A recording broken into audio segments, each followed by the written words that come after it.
keluarga adalah keluarga. Istana yang paling indah adalah keluarga. Puisi yang paling bermakna adalah keluarga. Mutiara tiada tara adalah keluarga. Lagu itu terus terngiang di pikiran saya sampai sebesar ini. Bahkan saat sinetron masa kecil itu dibuatkan filmnya oleh rumah produksi Visinema, saya sampai 3 kali menonton. Luar biasa bukan? Kenapa saya suka banget sama keluarga Cemara? Entahlah, yang pasti keluarga Cemara adalah harapan saya soal keluarga yang ideal. Yaps, tapi seperti yang udah saya ceritakan di tweet-tweet sebelumnya, bahwa nggak ada kisah yang sempurna untuk hal apapun. Karena di dunia ini ada hitam, putih, dan abu-abu. Makanya, channel ini saya mau bercerita soal toxic family, di mana bukan cuma orang tuanya aja yang toksik, tapi anggota keluarga yang lain, seperti kakak dan adik. Ya, atau bisa aja kayak sepupu, kakek nenek, om tante, dan lain-lain. Balik lagi ke keluarga Cemara. Dulu, saya bermimpi punya keluarga seperti mereka. Bahagia, saling support, walaupun hidup yang bisa dibilang susah. Saya ingin punya ayah seperti abah dan emak, yang selalu sabar, selalu tersenyum setiap ada masalah, dan saling support satu sama lain. Saya inget banget, salah satu adegan sinetron itu, di mana abah membuat mainan semacam flying fox yang melewati empang demi anak-anaknya bahagia. Kreatif deh ayah seperti itu. Mungkin karena mereka hidup di desa kali ya, suasananya adem, makan bisa apa adanya. Jadi seolah enak aja hidupnya walau susah.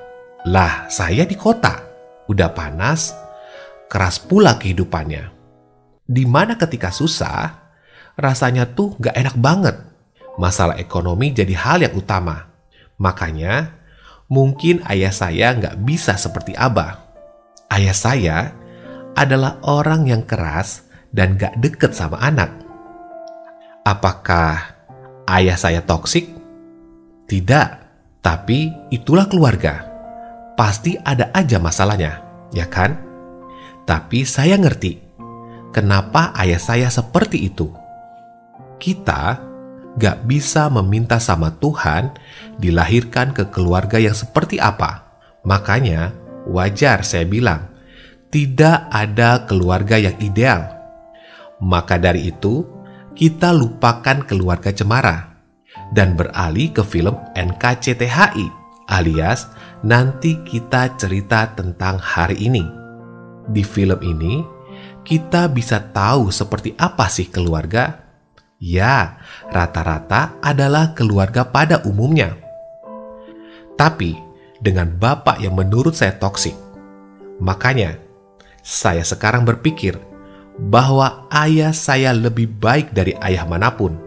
Segala kekurangannya terjadi karena alasan tersendiri. Bapak Rendra di film NKCTHI adalah seorang bapak yang ingin menjadi sempurna. Semua anaknya dikontrol penuh sama dia. Hampir semua anaknya dipush sama dia agar jadi yang terbaik. Pak Rendra bahkan bisa dibilang posesif. Dia juga bapak yang suka mendoktrin soal anak pertama dan anak bungsu. Bahkan, dia nggak segan memarahi anaknya meskipun di tempat umum. Dia bapak yang manipulatif, otoriter, dan dominan. Hingga semua anak-anaknya nggak berani sama si bapak, bahkan istrinya sendiri. Itu penilaian saya soal Pak Rendra. Sifat bapak ini untuk keluarganya akhirnya memicu konflik saat sang anak sudah dewasa, di mana angkasa yang harus memendam kebohongan selama 21 tahun. Lalu, Awan yang menganggap selalu dikontrol penuh sama ayahnya sampai dewasa.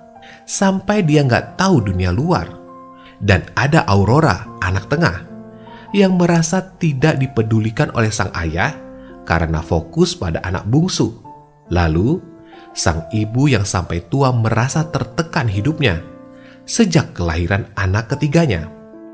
Konflik ini pecah ketika akhirnya semua sang anak berani mengungkapkan perasaannya tentang keluarganya. Dan yang saya suka dari film ini, karena semua kesalahan karakter dalam film diberikan alasannya, sebab akibatnya. Inilah yang saya yakini, setiap hal yang terjadi, apapun itu, ada hukum sebab akibatnya. Di ending film, diceritakan alasan sang ayah seperti itu. Karena sang ayah menjanjikan kebahagiaan untuk istri dan anak-anaknya. Hingga janjinya itu kebablasan dan malah seperti mengekang keluarganya. Begitupun dengan keluarga kita. Ayah saya keras dan gak dekat sama anak-anaknya. Ya, karena hidupnya yang susah dari kecil itu. Lalu dia diperlakukan keras juga oleh orang tuanya. Intinya, hidupnya keras. Makanya, dia berusaha keras supaya dia dan keluarganya ini gak ngerasain susahnya juga. Lalu, kenapa dia gak dekat sama anaknya dan suka emosi sama anak? Ya mungkin karena pekerjaannya udah lelah banget, baik pikiran dan fisiknya. Jadi, ketika sampai rumah, pengennya punya waktu me time. Terus, kenapa emosian? Ya, karena hidupnya keras dari kecil. Jadi, kenapa orang tua kita seperti ini? Karena dia punya alasan sendiri. So, toksik atau enggaknya keluarga kita sebenarnya tergantung dari diri kita sendiri. Jangan apa-apa langsung bilang keluarga kita toksik, orang tua kita toksik. Padahal, itu adalah keluarga kita sendiri. Terus, gimana dong? Masa diem aja? Speak up dong, lawan dong. Bukan gitu, friends. Ketika kita nggak merasa nyaman dengan yang dilakukan oleh keluarga kita, coba ngomong baik-baik. Komunikasikan hal-hal yang nggak kita suka. Kalau ternyata keluarga kita masih begitu juga, baru deh keputusan ada di kita. Bisa pergi dari rumah. So, keluarga yang toksik itu seperti apa? Pertama, kalau kamu nggak merasa nggak nyaman berada di rumah, ketika kamu sampein keluh kesah kamu, problem kamu, mereka nggak menghargai, nggak mendengarkan, malah menyalahkanmu, hingga akhirnya semua perlakuan mereka menyerang psikis kamu. Kedua, kalau mereka udah melukai fisik kamu berlebihan, ya, tahulah seperti apa ya. Pokoknya, jatuhnya ya udah KDRT. Berikutnya, ketika keluarga suka menyalahkan kamu dan gak pernah mensupport, kamu ada masalah, bukannya dikasih solusi, malah disalah-salahin. Kamu berbuat sesuatu, gak pernah didukung, dan selalu dianggap buruk. Itu juga sih, dilihat seberapa parahnya. Jadi seperti ini, toksik atau enggaknya keluarga kamu, itu tergantung penilaian kamu. Tapi, jangan sampai sedikit-sedikit bilang keluarga kita toksik. Tapi, coba memahami mereka dahulu. Baru kemudian, ketika bermacam usaha udah kita lakukan gak bisa membuat mereka lebih baik, menjauhlah.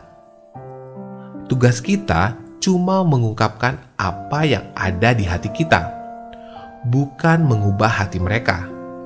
Tapi ingat, bagaimanapun keluarga kamu, mereka tetaplah keluargamu. Berjanjilah untuk tidak seperti mereka dan menjadi lebih baik untuk keluargamu nanti. Karena keluarga toksik udah pasti gak asik.